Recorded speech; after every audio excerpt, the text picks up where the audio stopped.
Welcome to the Great Detectives of Old Time Radio. From Boise, Idaho, this is your host, Adam Graham.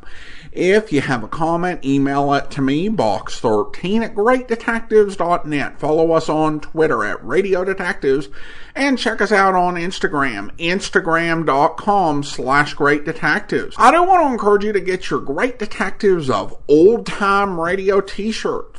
We have 3 different designs available. If you go to t-shirt.greatdetectives.net, you can get our classic Great Detectives of Old Time Radio t-shirt. If you go to yourstruly.greatdetectives.net, you can get our anniversary t-shirt for yours truly, Johnny Dollar. And if you go to friday.greatdetectives.net, you can get our Joe Friday Never Said Just the Facts Ma'am t-shirt. That's over at friday.greatdetectives.net. They come in a wide variety of colors and styles. Or, as I said in a previous take, when I mentally combine style and colors, they come in a variety of stolers. That style and colors, but whichever works for you. Check out the t-shirts. Let's go ahead and get into today's episode of yours truly, Johnny Dollar.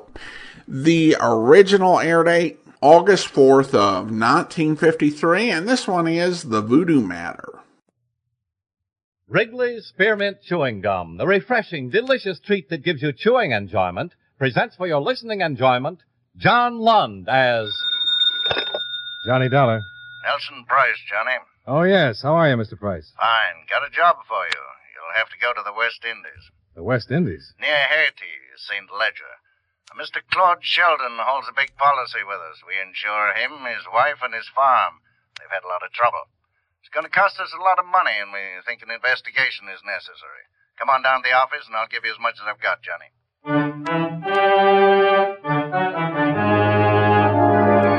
the makers of Wrigley's Spearmint Chewing Gum bring you John Lund in another adventure of the man with the action-packed expense account, America's fabulous freelance insurance investigator. Yours truly, Johnny Dollar.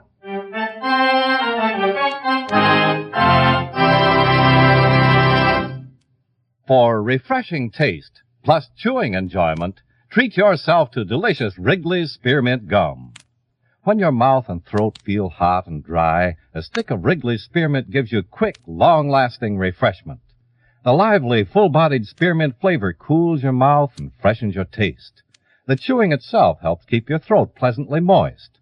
Best of all, you can chew and enjoy refreshing Wrigley's Spearmint Gum almost any time and any place. Keep a package handy right in your purse or pocket so you can chew a stick whenever you want it. For refreshing taste, plus chewing enjoyment, treat yourself to delicious Wrigley's Spearmint Gum. Millions enjoy it, and you will, too.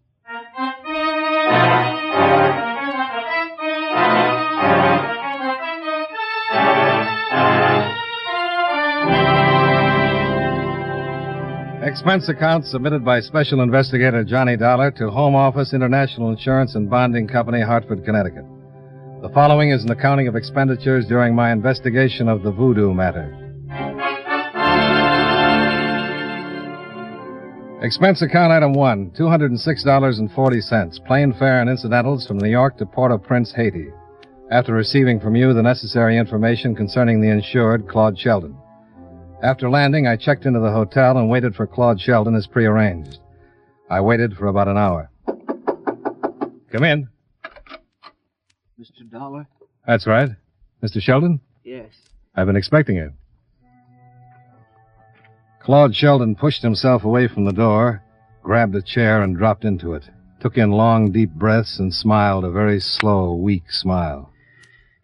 I would have been here sooner, but there's been more trouble. More trouble, eh?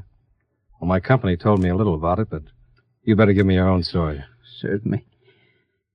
As you know, I am a farmer. Yeah. My place is near Saint-Léger. A number of other farms in the vicinity, all doing very well until several months ago. First it was fires. The cane fields burned. One by one, the cattle became sick. Then some of the farmers grew ill and died. Can I get you something? Please. Some water, please. Have you been to see a doctor? I'm afraid a doctor can't help. There you are. Thank you. Have you any idea what's wrong with you? Yes and no. My Christian religion fights it, but my life on Haiti has taught me deep respect for it. Respect for what, Mr. Sheldon? Voodoo, Mr. Dollar. Oh, I know just what you're thinking. But a doctor in Haiti has examined me and my wife and the others. He can find nothing wrong. Voodoo, Mr. Sheldon? I don't expect you to understand. It's hard for me. Perhaps there is something else. I hope you can find out. Well, I'm afraid I can't buy the voodoo theory, Mr. Sheldon. There's one thing. Immediately after my wife and I became ill, I received an offer from my farm. A very low offer from a Saint-Léger banker. I investigated and found it had been made in the interests of one Arthur Cotswold. Arthur Cotswold. Haiti's biggest planter. Extremely wealthy. Even after the sick cattle and the fires and everything? Yes. That's why I became suspicious. The other farmers received similar offers. More water? Perhaps I don't think I... Mr. Dollar. Mr. Sheldon. I called the hotel desk for a doctor, but by the time he'd gotten Sheldon to the hospital, the patient was dead.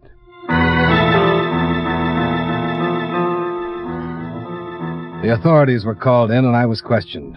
A preliminary examination was made on the dead man, but the cause of death remained a mystery. So an autopsy was ordered. I told the chief of police to forward the report to me as Saint-Léger and left for the Sheldon farm. Expense account item 2, $5 American for a beaten-up taxi to take me 10 miles into the country. A crowd of natives was standing in front of the Sheldon house as we drove up.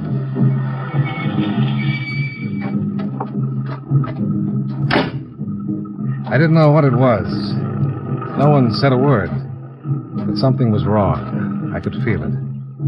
I walked through the crowd and up to the house and stopped cold as the door opened. Who are you?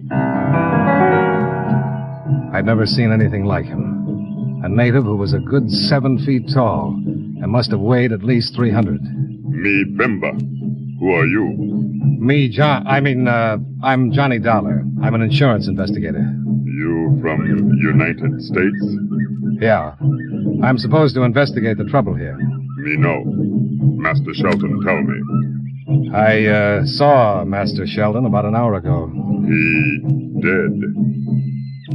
How do you know he died? You come in house. All right. What are all those people doing out there? They friends. Madame, she die too.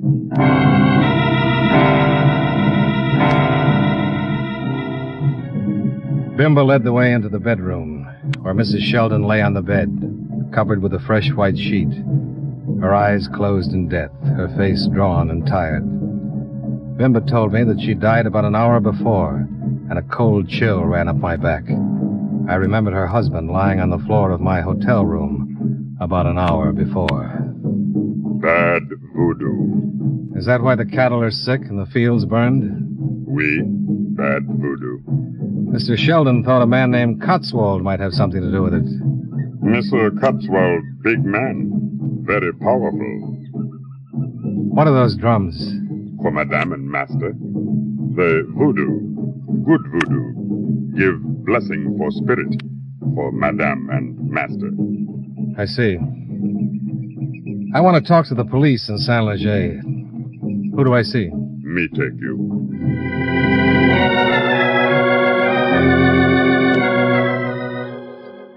Right then, I inherited Bimba, and if there was going to be any trouble, the giant servant would certainly help to make up for any lack on my part. The first thing I wanted to do was to contact the authorities in Saint-Léger, and Bimba told me my man was Inspector Georges. Bimba saddled up 2 horses from the barn, and together we rode back to Saint-Léger. Bimba pointed out the inspector's office and waited in front while I went in. Oui, Monsieur Dollar. The Sheldons were a very fine family. I knew them very well. How did everybody know they were dead? On Haiti, things of such nature are never a secret. The natives know. Voodoo? Being a stranger to Haiti, Monsieur Dollar, I expect you to be a skeptic. But you're not? Let us say I've been in Haiti too long to be one, huh? You know a man named Cotswold? I would suggest you forget Monsieur Cotswold. Why? Monsieur Cotswold is a very prominent man. Yeah, so I've heard. He is the largest plantation owner in the West Indies, a self-made man with a considerable temper. I'll mention it in my report to my office. Eh bien, as you wish. But Monsieur Cotswold is looked upon by the people of Saint-Leger with a great deal of respect. It is my opinion that you should avoid him. First, because I am certain he will not be in sympathy with your motives, and second, because the opposition you will encounter will be far-reaching and much too difficult for you to handle. What if I come up with something incriminating? Oh, for your sake, I hope you do not. What do you do here in Saint-Leger, Inspector? I am the law, Monsieur Dollar. But you wouldn't like it if this Cotswold were guilty of breaching that law? If Monsieur Cotswold has broken the law, it would certainly be my duty to arrest him. But I am not considering the arrest, nor the necessary steps that would have to be taken to prove the guilt. Dangerous steps, Monsieur Dollar. One might trip on those steps. And break his neck.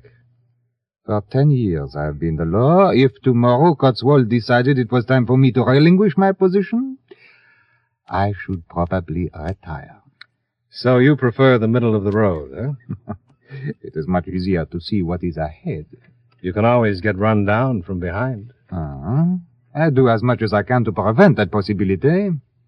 No, again, my suggestion that you forget Monsieur Cotswold. I left the philosophical inspector and went back to Bimba, still sitting outside on his horse. Every time I looked at him, it was like a little kid spotting the Empire State Building for the first time. He smiled a mouthful of white teeth and leaned over to give me a hand up. He caught me by the wrist and lifted me into my saddle as though he was hoisting a small bundle of laundry. The inspector. He say forget Mr. Cotswold. What? Bimba. Oui, monsieur. Oh, forget it. What do you think I should do? Me think you do what you want. And you know what I want. Oui.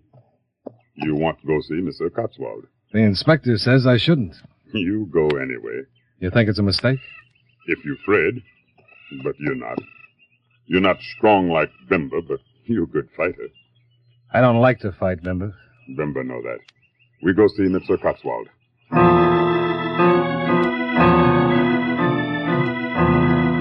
We swung our horses around, and Bimba led the way up a long, narrow road, surrounded on both sides by sugarcane fields. Somewhere, from not too far away, I heard the drums start again. Bimba straightened in his saddle and looked off to the north. He began moving his shoulders, slowly keeping time to the steady rhythm of the drums. Then he began to sing softly.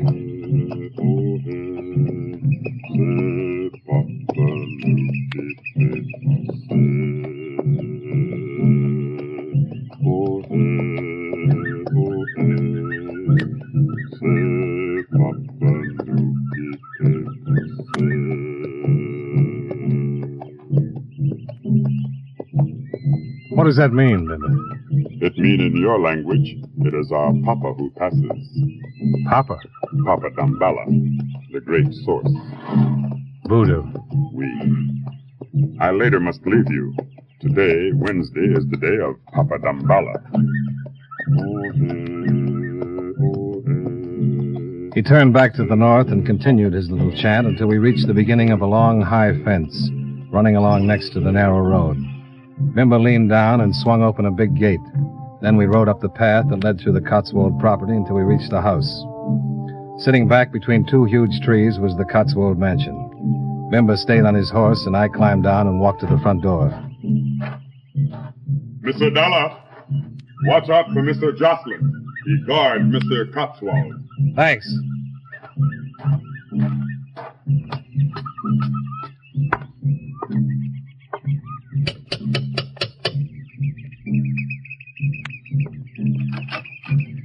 What do you want?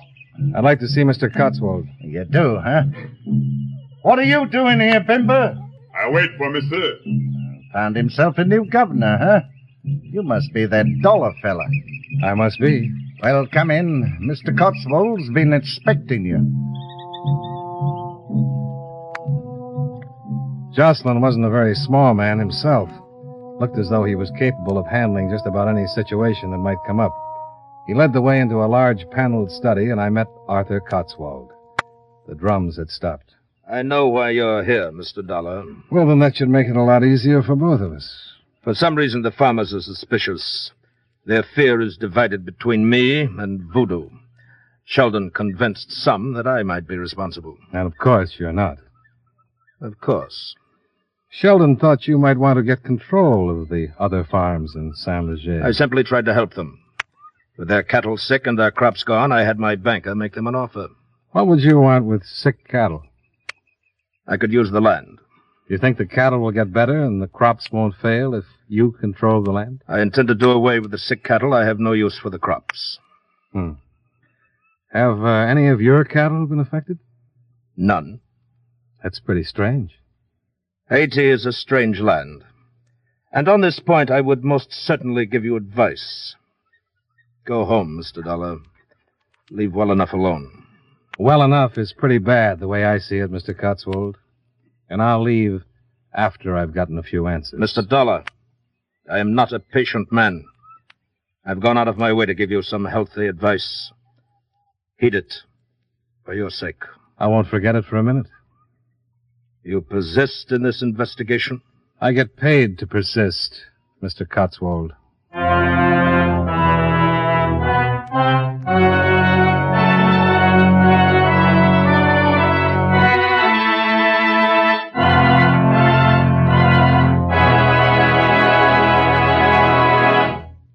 Friends, you know Wrigley's Spearmint Gum is a delicious treat that millions enjoy all year round. It's good to chew almost any time and any place. In warm weather, you'll enjoy especially the refreshment that Wrigley's Spearmint Gum gives you. When your mouth feels hot and dry, or when you're feeling warm and tired, chewing Wrigley's Spearmint gives you a pleasant little lift. It cools your mouth, moistens your throat, and refreshes your taste. Besides, chewing on a good, smooth piece of Wrigley's Spearmint Gum seems to add enjoyment to whatever else you're doing. So enjoy it at home, at work, wherever you are. And remember, Wrigley's Spearmint Gum is a swell treat to take along on picnics. Get plenty for everybody. That's Wrigley's Spearmint Gum. Healthful, refreshing, delicious.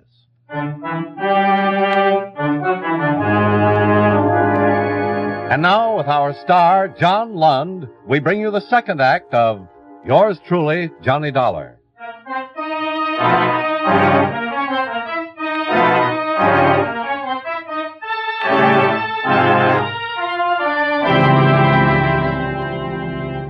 I left Arthur Cotswold, picked up Bimba, and he led me back to town. On the way, I got an idea. When we arrived in town, I sent Bimba back to the Sheldon farm. Then I went in to talk to Inspector Georges. The inspector had received a wire from the authorities in Port-au-Prince concerning the autopsy on Sheldon. I had no idea the authorities in Port-au-Prince were interested in this affair. May I see that? Oh, mais certainement. Wow. Here's something pretty interesting, Inspector. Mr. Sheldon died of a disease known as brucellosis, commonly known in cattle as Bang's disease. I read the account. Ever heard of brucellosis, Inspector? I'm not a medical man, Monsieur Dollar. Undulant fever. Sheldon and his wife probably caught it from their sick cattle. Very bien, then you have solved the mystery. No, not quite. I want to find out why all the cattle belonging to the small farmers got sick and not the ones belonging to Mr. Cotswold. What do you intend to do? I think those cattle were infected and the cane fields burned deliberately. If the cattle were infected, there might be some of the brucellosis still around, and I'm going to find it. And I think you'd better issue a search warrant and come with me. Ah, no, Monsieur Dollar. The middle of the road, remember? I think you'd better start modifying your policy, Inspector. Unless you want me to get in touch with Port-au-Prince and ask that you be held as a material witness in a murder case. I will issue the warrant.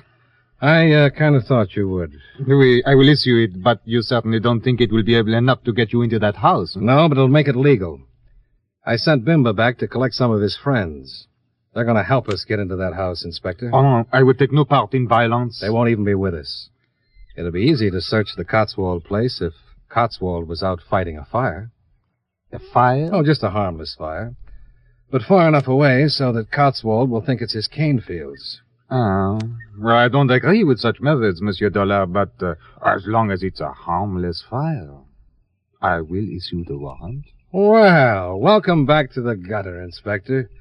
The view isn't much, but you can't miss where you're going.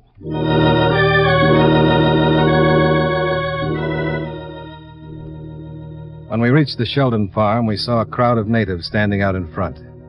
Again, something was wrong. We piled out, pushed our way through the crowd, and inside the house we found what it was. Lying in the middle of the room was Bimba. He was almost dead when I knelt beside him. I talked to friends. They light fire for you. Thanks. Now I go to Baron Samter. Dambalo way to take me. He has been stabbed? Yeah. Got him from behind. Never would have faced him. You stay. You see, wait till Lena tete your mort. See what? It's a ritual. It means taking the spirit from the head of the dead. He wants you to see it. You stay. You believe voodoo. All right, Bimba. I'll stay. You see. Believe. Bimba. No. He is dead.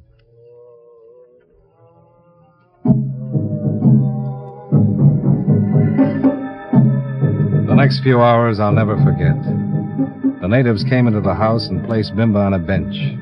Then the ceremony began. They carried live pigeons, olive oil, 30 pieces of fat pine wood, a pair of chickens, and some coarse cornmeal. They covered Bimba's body with a saddle blanket, killed the chickens, roasted the cornmeal, and put it in a large white plate. The pine wood slivers were lighted and held like candles.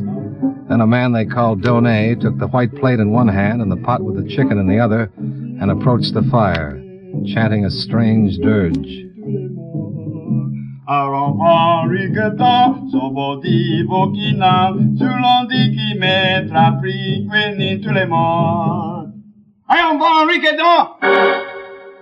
Then as Donet finished the last line of the chant, the body of Bimba sat straight up with straining eyes, bowed its head, and fell back.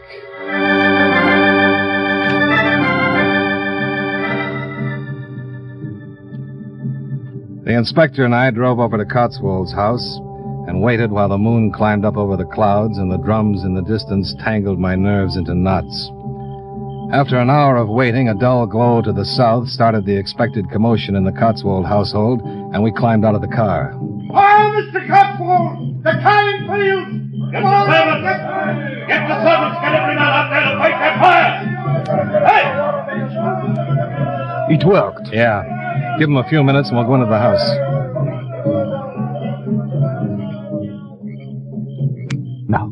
Now.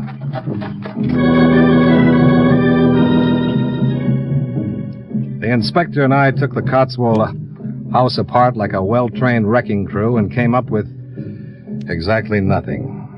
Well, Monsieur Dollar? Isn't there a barn out back? Oui. Then let's go. The drums were louder now, and the dull glow of the fire had nearly vanished. The inspector took one end of the barn, and I took the other. We worked toward each other. And just about the time I was ready to give the whole thing up... Monsieur Dollar. You find something? This. Huh. A hypodermic for cattle. That's not enough. And this, I found it under that box. A bottle. Might not be anything. But we could take it back to town and have it analyzed. Well, that's about all we can do. This is the only thing we've got. Let's go. I'm afraid not. Stand right where you are. Hello, Mr. Cotswold. You know the inspector, don't you? For a number of years. I must say I didn't expect this of him. I have a search warrant, Monsieur Cotswold. How very interesting. See if they have any weapons, Johnson. Right? I assure you we are well within our rights. This warrant is... Shut up and raise your hands. Better do as he says. A commendable suggestion, Mr. Dollar. But I'm afraid you've learned prudence a little too late. I never argue with a gun. They both got guns, Mr. Cotswold. You're making a serious mistake. I'm afraid the mistake is yours, and Mr. Dollar's, Inspector. Get the bottle and the hypodermic. Yes, sir.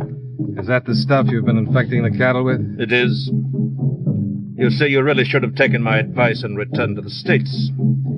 And I'm surprised at you, Inspector. I really thought you were more sensible. Sometimes a man finds his pride and does the best thing. And this is the best thing. Perhaps it sounds foolish, but I think it is. You know, of course, that I cannot allow either of you to live.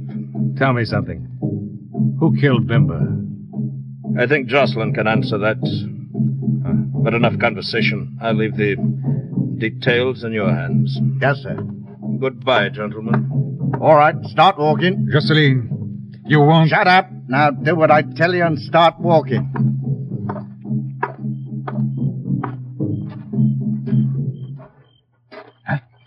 The drums have stopped. Just keep moving right out the gate. What about the drums? What does it mean? I don't know. Mr. Cotswold! All right, both of you, start running for that house. Go on. We ran into the house with Jocelyn right behind us. He ordered us to go ahead of him and into the dark study. And that's where we found Cotswold, stretched out on the floor, his dead eyes staring up at us, his mouth open in a soundless scream. His neck had been broken. Ah, mon Dieu. Huh? Who's here? Monsieur Dollar. Who is it? Who's in this room? No! No! Get away from me, you're dead!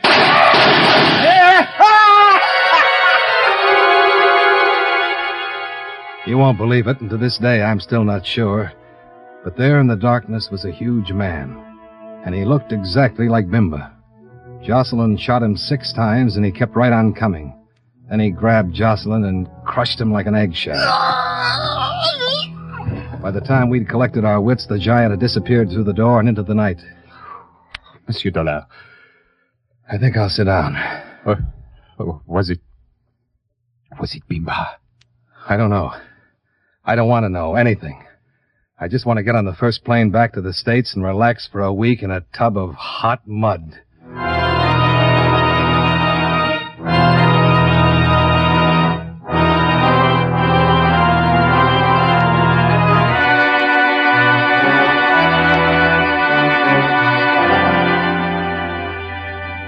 Well, there it is. It certainly looked like Bimba. If you're inclined to believe in voodoo, perhaps it was. I talked to some of the natives before I left, and it didn't seem unusual to them. Cotswold was a bad man, and Bimba had come back from the dead to avenge his people. I know it sounds crazy, but I'm telling it to you just the way I saw it. Or am I? Well, anyway, it's the inspector's problem. Expense account items 3 and 4, $250. Hotel bill, plane fare, and incidentals back to Hartford. Expense account total, $461.40. If you want any more information, you can contact me at the Greenbrier Rest Home. I'll be the third mud pie from the left. Yours truly, Johnny Dollar.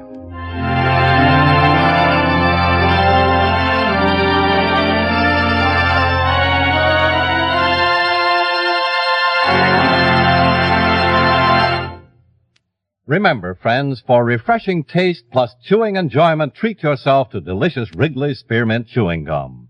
The taste of fresh spearmint is cooling and delightful, and there's lots of it in every stick of Wrigley's Spearmint Gum. It freshens your mouth, helps keep your throat moist, and sweetens your breath besides. You'll enjoy the good chewing, too, because Wrigley's Spearmint is so smooth and pleasant to chew on. There's nothing else quite like it. Next time you're at the store, stop at your friendly merchant's display of chewing gum and get a few packages of good-tasting Wrigley's Spearmint Gum. Always keep some handy for refreshing taste plus chewing enjoyment. That's Wrigley's Spearmint Chewing Gum. Healthful, refreshing, delicious.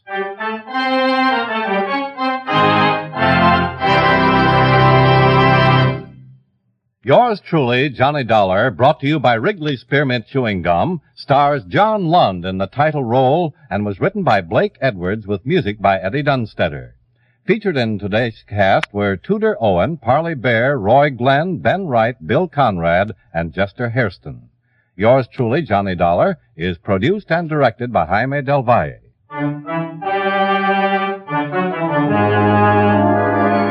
The makers of Wrigley's Spearmint Chewing Gum hope you enjoyed tonight's story of Johnny Dollar and that you're enjoying delicious Wrigley's Spearmint Gum every day. This is Charles Lyon, inviting you to join us again next week at this same time when, from Hollywood, John Lund returns as Yours truly, Johnny Dollar.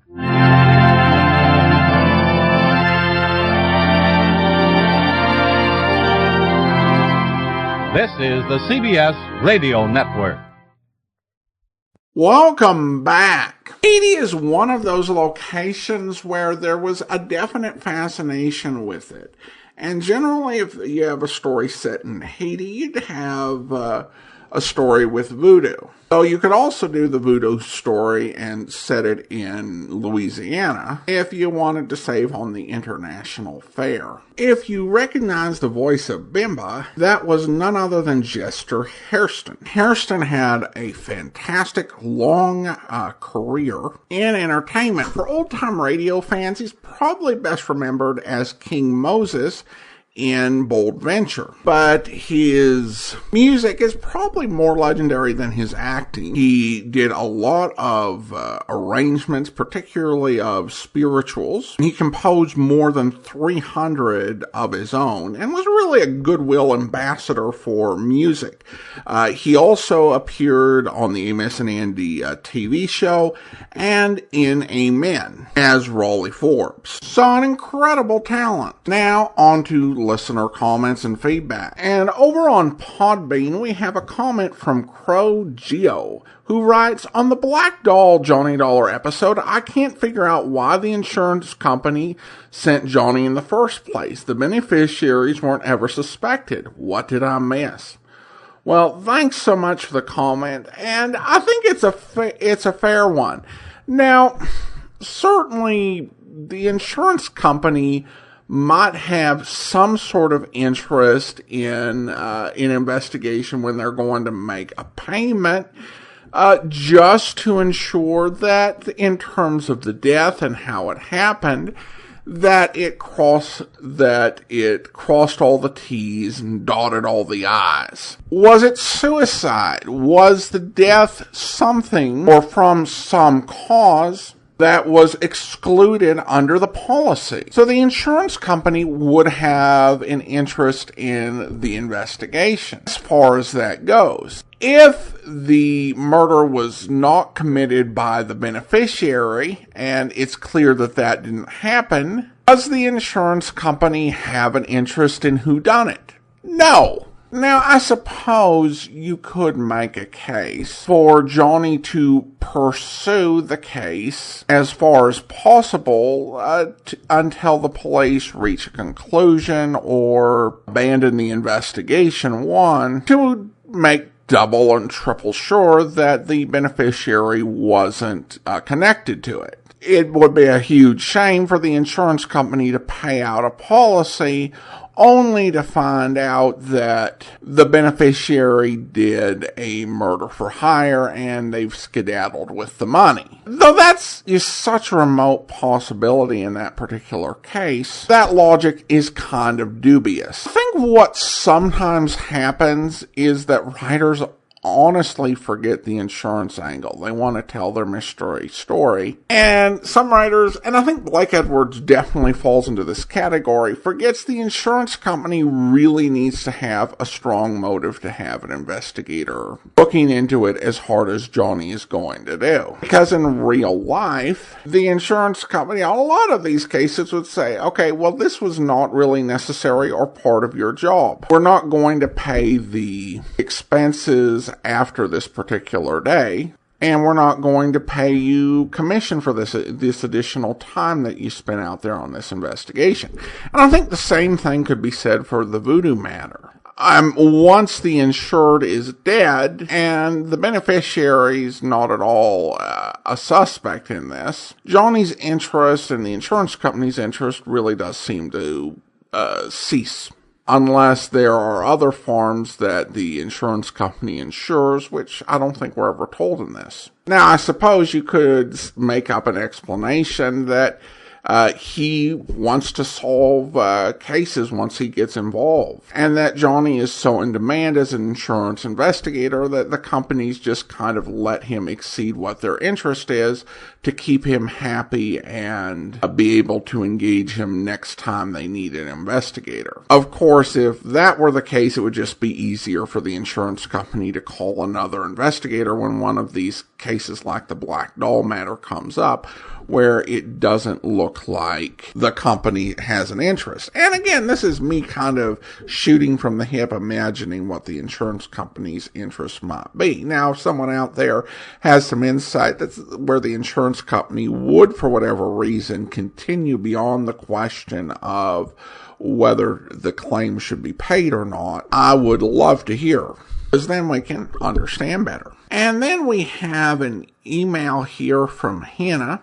Hannah writes, I just wanted to take a minute to thank you for the work you do on your show. My husband and I listen to your shows before we go to bed, as well as on our drive to work and sometimes when we are having a cocktail. Our favorites are Johnny Dollar, Jeff Regan, and Casey Crime Photographer. We love the insight and sincere joy you bring to the episodes. We also appreciate the quality. We really have come to rely on your show, your insights, and you as part of our wind-down routine. When so much in the world is chaotic, it is so nice to have something that is constant and positive. I'd really appreciate if you'd give a shout out to my husband, Peter. He would be thrilled with that. Thanks for all you do, and love to your family, Hannah. Well, thank you for that lovely note, Hannah. And Peter, thank you for listening as well. I appreciate it, and so glad to be part of your routines. And then we have a question from Derek, or a couple of questions. This is an interesting one. Questions are, if you committed a crime, which detective would you not want to be on your tail? Like, who would be most likely to catch you? And which detective do you think would be the easiest to be able to get away from them and them not catch you? Okay, and he lists the number of options, Brad Runyon, Casey, Johnny Dollar, Jeff Regan, Ken Thurston, Texas Rangers, The Thin Man, Joe Friday, Nero Wolf, Philo Vance, etc. Well, I'm going to take advantage of that, etc. I should say that I would be a very bad criminal. I just really don't have the skills. It's not something that bothers me, but I know I would get busted by pretty much anybody. I mean, if under etc. you put Barney Fife, Barney Fife would get me. Yeah, Barney Fife. He would take a look at my criminal career, and he'd be determined, and he'd nip it in the bud. So any one of those could catch me. I would say the one that I would most like to avoid, the one I would least like on my trail is the Texas Rangers. Yeah. Jace Pearson in particular, but I'm sold on the idea that you just do not want to mess with these guys. And, I think, it's like I would be caught by any detective pretty much, but I would be caught by the Texas Rangers more. So absolutely would not want them, would not want, Jace Pearson in particular on my trail. In terms of who I could get away from, gosh, not really any of them. I mean, if they had a bad day, sure. I'd like to say that I might get away from Philo Vance, but he does seem to have luck, even if his deductions and methods can be off at times. I mean, these guys on the podcast, they always get their man. So I could not get away from any of them. And as I said, I could not get away from Barney Fife. Here's one I might get away from. Roscoe P. Coltrane from the Dukes of Hazzard. Because here's the thing. I am clumsy, I'm a bad liar, I'm conspicuous, and on top of that, I'm a nervous, anxious sort. So nearly any honest detective could catch me. But Roscoe P. Coltrane from the Dukes of Hazzard is corrupt. He gets tied into Boss Hogg's vendetta against the Duke boys. And so whatever I ended up doing, no matter how clumsily or badly, there would be an effort of Boss Hogg to frame the Duke boys. And if they're dedicated to framing the Duke boys, I think I might be able to make it out of the county line and at least not get captured by the sheriff. However, by the end of the show, Bo and Luke would have cleared their name, and somehow or another, even if it meant violating their parole, they would catch me and turn me into justice. Because, kids, the message is that crime does not pay, particularly if you're me. I would evade Roscoe P. Coltrane. I mean, seriously, how embarrassing is it when you are caught by him? It's one thing when the Duke boys hand you over and he starts acting all tough and macho like he was the one who caught you. But if you actually legitimately get outsmarted by him, okay, that would never happen. Maybe if I was in Hazard County when those substitute Dukes were on, I might actually get clean away. I guess crime doesn't pay unless maybe when the people who are actually competent there in contract disputes. Even still, probably not. Okay, well, thanks so much for the question, Derek. And now it is time to thank our Patreon supporters of the day. And we are celebrating Patreon supporters who have been supporting us for 6 years this month. And I want to thank Jeremy, supporting us at the detective sergeant level of $7.14 or more per month. And I want to thank Mimi, Doc, and Joshua, all supporting us at the Seamus level of $4 or more per month. Again, Patreon supporters for the last 6 years. Really do appreciate your support. And that will actually do it for today. If you are enjoying this podcast on YouTube, be sure to like the video, subscribe to the channel, mark the notification bell, and we will be back next Tuesday. We're bringing you Mr. Chameleon and revisiting that series we did a few years ago. And next Friday, we'll be back with another episode of Yours Truly, Johnny Dollar. Coming up tomorrow, it's time to go out and find out what the criminal version of me's worst nightmares up to as we listen to Tales of the Texas Rangers, where...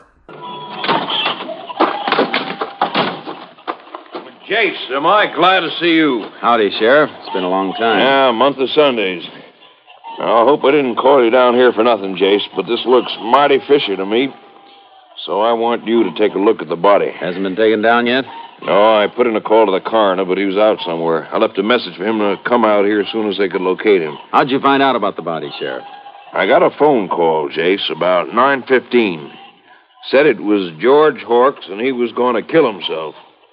I thought maybe it was some joker, so I traced the call. And? It came from here, all right. So I drove out fast as I could, but George was dead. Hanging by the neck in the barn. No pulse.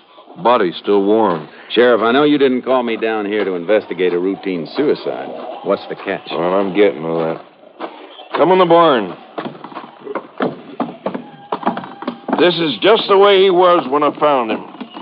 You notice that's a wire he's hanging from, not a rope. Yeah. Cut off the clothesline, probably. How'd you know? Guessed. I saw the clothesline had been cut, part of it dragging on the ground in the yard. You Rangers don't miss much, do you? Not if we can help it, Sheriff. Well, I want to show you something I found. Look at this, right under the body. It's an oil drum. Right. And the exact position I found it in, on its side.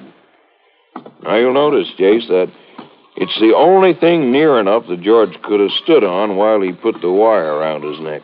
Here's the rim marks where it stood on the straw before it was tipped over. Yeah, only he didn't stand on it. Look at this end of the drum. Thick with dust. Now look at the other end. Dusty, too. Jace, there's not a sign of a footprint on either end of this oil drum. You're right, Sheriff. He couldn't have climbed up in the loft and jumped, or that wire would have taken his head off. Yeah, that's what I figured, and that's why I called you. I hope you'll be with us then. In the meantime, do send your comments to box13@greatdetectives.net. Follow us on Twitter at Radio Detectives and check us out on Instagram. Instagram.com/Great Detectives. From Boise, Idaho, this is your host, Adam Graham, signing off.